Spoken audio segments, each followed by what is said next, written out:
has been a minute since... wait, I shouldn't do it this way. Let me light these candles. Today we're going to talk about my February and March favorites. I know it's only halfway through March, but I feel like I've already solidified the things that I've enjoyed this month, so let's talk about them. Let me make myself comfortable. I have my little notebook here, and I feel like the production value of this video is going to be a little bit more casual because I haven't uploaded in a while, so I really want to get this one out. But for our favorites, I'm going to talk about music, films, shows, books, fashion, beauty, fragrances, and things that aren't really tangible, like things that you can't really hold or see.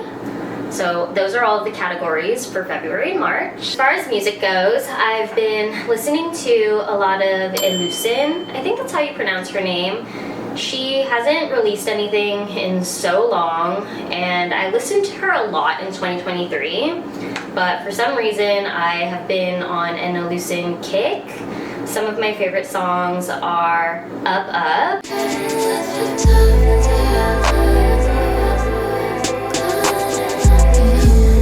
I also really like Heart Locket. It's just such a sweet melody, and it reminds me so much of my family and friends.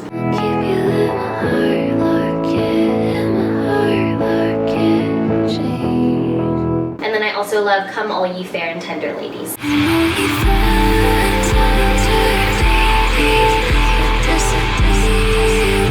I think I've just been reminiscing a lot about my life in 2023 because I was in a completely different era then. I was a completely different person, and I relate a lot of the music that I listen to certain times in my life. And I don't want to be that person again, but I do really enjoy the music that I listen to then still. So another artist that I've been listening to is Intangible. I listened to her a lot in 2023. It's funny because I had just reposted a video of Intangible on TikTok, and then it just like led me down a rabbit hole again, and it reminded me of my life 2 years ago. Some of my favorite songs are Cuckoo,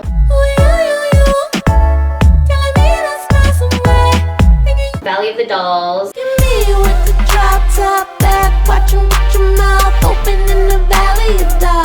and of course Disparate Youth.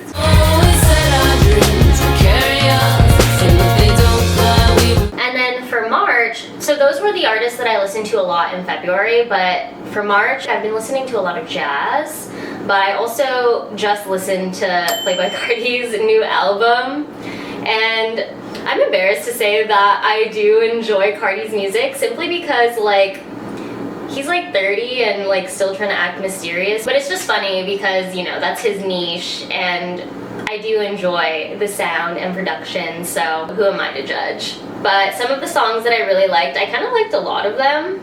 I screenshotted them here. Oh, I really liked Fine Shit. My bitch so bad she can't even go outside.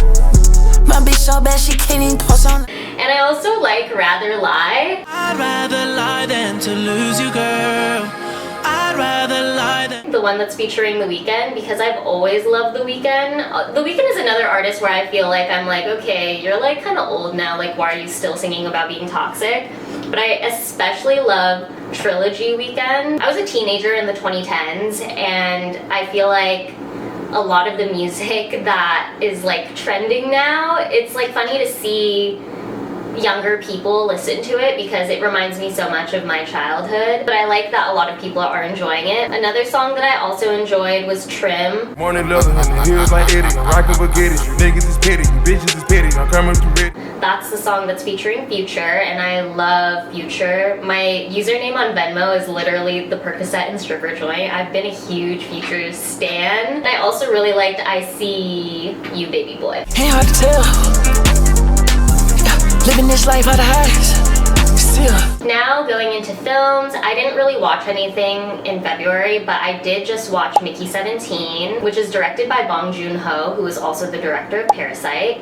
I will say I don't think that Mickey 17 had the same sort of oomph as Parasite. I did enjoy Parasite a lot more story-wise, but Mickey 17 was super cute. I don't really want to give away what happens, but it was definitely a fun watch and I did enjoy it. For shows, I have been, for some reason, I don't know why I decided to start The Crown, but I did start The Crown. I do really just enjoy history. Like, I've always loved history. I follow this channel on YouTube called Weird History that I love. I always enjoy consuming media that has to do with our past because in a lot of ways I feel like our past informs our future, so yeah.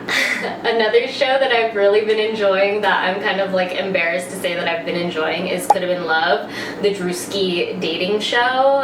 It's just like stupid humor. I cook, clean, suck dick, shut the fuck up. Sometimes shut the fuck up might become before sucking a dick. And I feel like it's just a show that my boyfriend and I like to watch together to just like laugh and not really think too deeply about it. Now let's talk about books. I haven't read anything new. Something I've really been enjoying is picking up old books that I've already read, simply because I can just zoom through them and I find a lot of enjoyment in just reading something that isn't too serious. I feel like I've been reading so many self-improvement books for a while now, and it has been taking the enjoyment of reading away from me, because when I'm reading something like that, when I'm reading text like that, I feel like I have to sit with it for a while and drink it in to really understand how to apply it to myself in my life.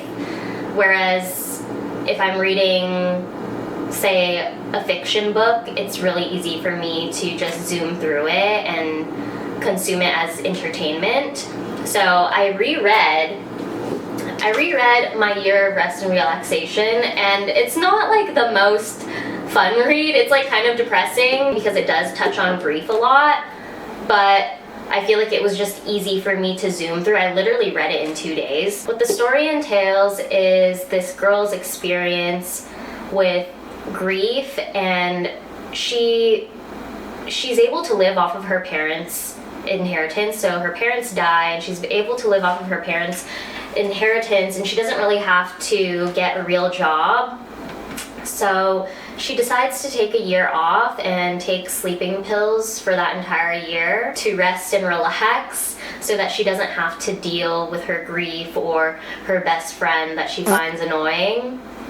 And even though I find the narrator pretty insufferable, I do also find that I can deeply relate to just feeling so depressed and not really wanting to experience life. And the second book that I'm still reading right now currently, but I've already read it before, it's a nonfiction, but it's Michelle Zauner's Crying in H Mart, and this is basically her experience with grief over her mother's death at a pretty young age. I think she was college age or a little after college when her mother died. She basically talks about how when her mom died, she felt like she lost a part of her identity because she's Asian and her mom is Korean, and her only relation to her Korean culture was through her mom. She didn't have any Korean family members in the US, and it's just a retelling of what life was like after, or how she felt after. So another depressing read, but I still feel like more enjoyable than reading something that has to do with me. I feel like I can always consume things that have to do with other people, but when it has to do with me, it's not that I don't enjoy improving myself. I'm always working towards that, but sometimes it can become very overwhelming. Let's talk about fashion. So if you watched my last YouTube video, I spoke a little bit about how I stopped shopping in September of 2024. And that was largely due to the fact that I was moving and I needed to save up money, but also because I kind of wanted to look at my closet and figure out like what really aligns and what doesn't, because over the past 5 years I feel like I have accumulated a lot of pieces that don't really speak to me or like what I'm trying to present into the world.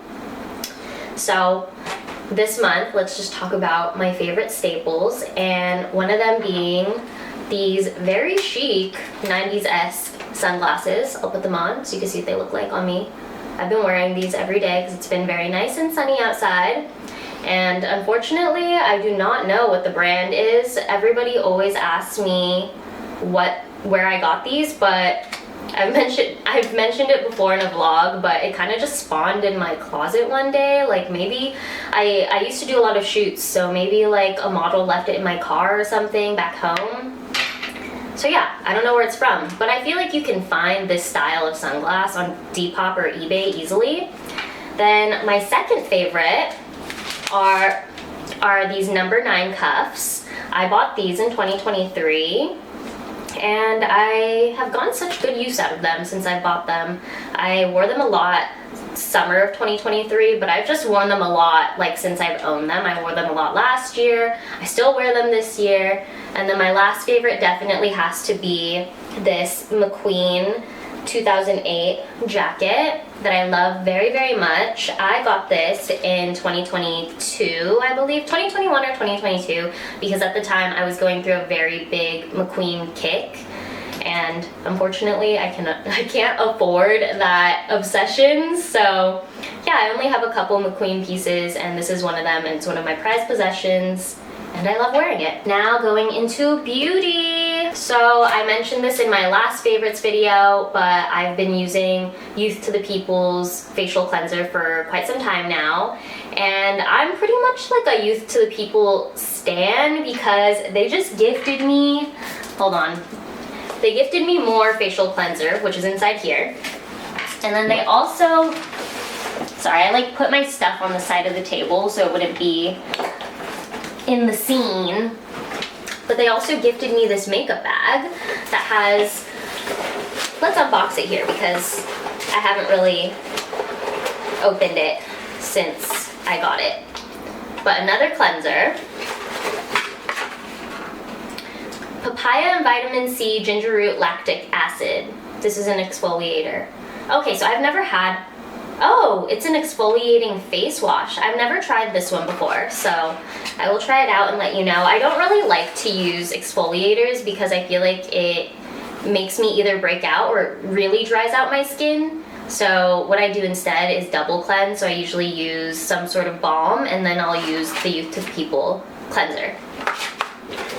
I will say though, I feel like taking skincare tips from me is not the best because I've always kind of had good skin. I don't really struggle that much with my skin, so I can use most things as long as I don't exfoliate and the cleanser is gentle. And then they also gifted me the Superfood Skin Drip, which is a smooth and glow serum. Okay, it's a niacinamide serum. I've used this before. Love it. And then, I think that's it. There's just a strap in there to hold onto the makeup bag. And I was in the market for a new makeup bag, so I'm very happy about this. Now going into fragrances. For fragrances, these past couple of months, I was sleeping on this fragrance, but a while ago, Margiela gifted me their Angel and Angel Elixir perfumes. And I believe this is the Angel scent. Angel Elixir I think is a little bit darker. I don't know if I'm confusing them, but I'm pretty sure Angel Elixir is the darker blue bottle and Angel is the lighter blue bottle. But I was sleeping on this because I was gifted this so long ago. I want to say like over a year ago. And recently I smelled it again and I was just like, damn, actually it smells really good. Let me just spritz some on right now. I haven't sprayed on any fragrance today because I'm not leaving the house, but it just smells so nice. I'm gonna put the notes on the page. It's kind of spicy, warm. It has a very ambery smell almost. But there's a bit of a musk to it too, which I really enjoy. I really love a musky note. And then, since spring is coming up, I've also absolutely been enjoying Doe Sun by Diptyque. I've had this for, oh my god, I want to say 3 years now, and even though Diptyque is really expensive, I still have half a bottle left, so it has lasted me a very, very long time. And I've mentioned this in another video, but most of the perfumes that I have were gifted to me, so I'm very grateful for that. But yeah, this is one of the very few perfumes that I've actually purchased for myself. And I do enjoy layering a floral scent on top of a musky scent, so Doe Dosun is very jasmine-y, so I'll put the notes for that on the screen as well. What I really do like about Diptyque scents is that they last. Like, they will last you all day, so they really are worth the price. I will say they last a lot longer than Byredo. Now going into things that aren't really tangible, things that you can't hold or see, but I've been enjoying making new friends. Recently, somebody reached out to me to hang out, and usually I'm very closed off to meeting new people. I feel like I haven't had the best experiences with making friends here in New York, but I think it's also due to the fact that a lot of the people that I know here are a lot younger than me. It's no secret that I'm pushing 30. I'm 28, so I am a bit unk, and I'm not mad about it either. Like, yes, I'm unk, but yeah, so I recently started hanging out with somebody new, and they're a lot closer in age to me, and I feel like we relate really well. So it's been nice to finally feel like I'm building community here in New York outside of my internet presence. The last 2 years that I've lived here in New York, I'm going on my 3rd year now. Last 2 years have been a struggle friend-wise. I had friends when I first moved here, but I kind of grew out of them. There's nothing wrong with them. I think that,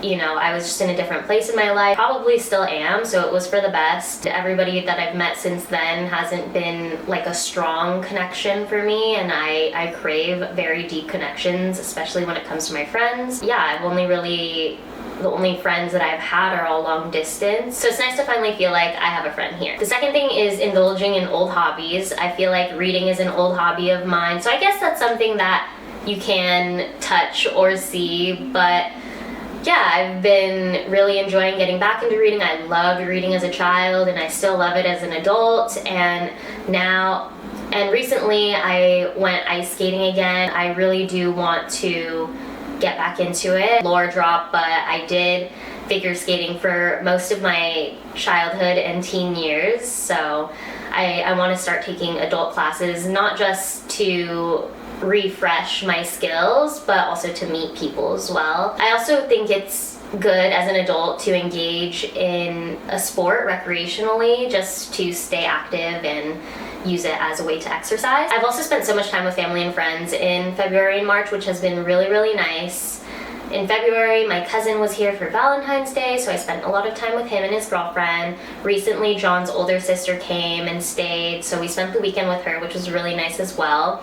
I honestly, in the 7 years that I've been with John, I never really spent that much time with her or connected with her in that way, mainly because we didn't see her that much. So it was nice to have one-on-one time with her and get to know each other a little bit better. And then at the end of the month, this month, John's little sister is coming into town, which will be so nice. I actually am closer to John's little sister because for a time, John and I lived at his parents' house, where his little sister lives as well. She's a senior in high school, and I have a little sister of my own, so, you know, it's nice to give big sis energy, and I'm stoked to have her. Okay, so now kind of going into work, I guess.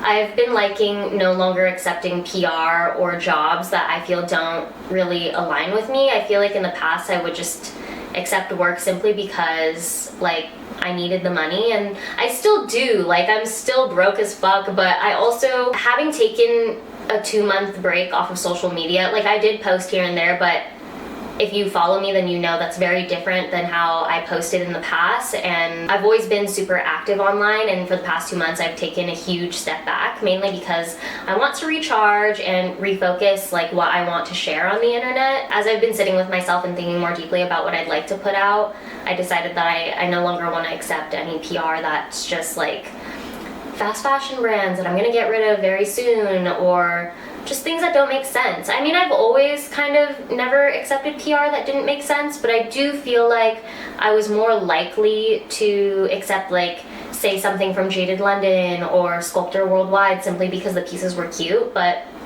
more often than not, they were really low quality, and they didn't mesh well with items that I already had in my closet, because I've always shopped for archive and vintage designer clothing, so yeah, it just didn't work for me. And while it was like cute for an Instagram post, that's like not really Like, I don't want to just accept PR for an Instagram post that I don't fully feel like is me at my core. And I think by cutting these things out, I'm also allowing space for opportunities that are more aligned with who I am. And I guess to end this off, you know, talking about recharging and recouping, I've really been enjoying my time off. I've really been enjoying taking a break, taking a breather.